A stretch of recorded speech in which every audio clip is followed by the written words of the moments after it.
So let's talk about the highest and best use of your money. And should you really be driving that supercar? Now, on your journey of wealth building or to financial stability, it is very, very important that you treat yourself in whichever way at your income level, in whichever way that you feel is most appropriate. For my wife, her biggest splurge is travel. She will go drop, tens of thousands of dollars on a trip, flying over, has to take 4 or 5 trips a year. That is her splurge. She works really hard so she can splurge on that. While I love travel, my splurge happens to be vehicles. However, vehicles aren't necessarily everyone's splurge. Travel is everyone's splurge. Some people like watches. Some people like just fancy dinners. Some people like clothing and shoes. Whatever it is, you have to reward yourself. Outside of that, you start need to really do the calculation is if it makes sense to have whatever it is that you're purchasing in your life.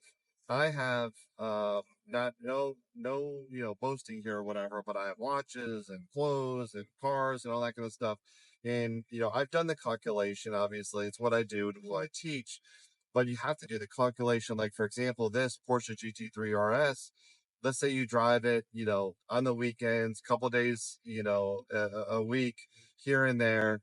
Is it worth the 200,000 investment in that particular vehicle versus taking that money and putting it into something else?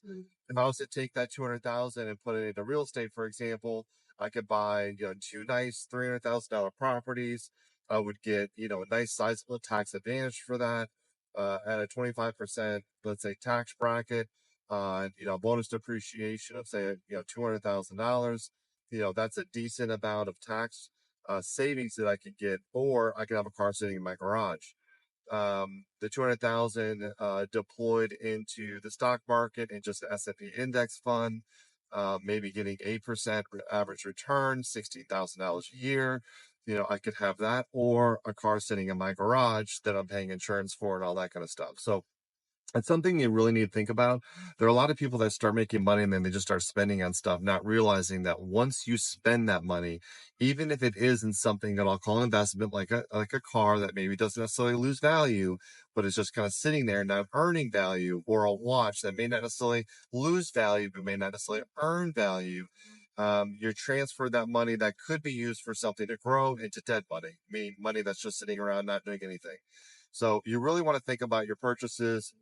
Are you putting money into something? What really else could you be doing? What's the highest and best use of the funds? And if it isn't, and you're not getting the highest best use of funds, maybe avoid it.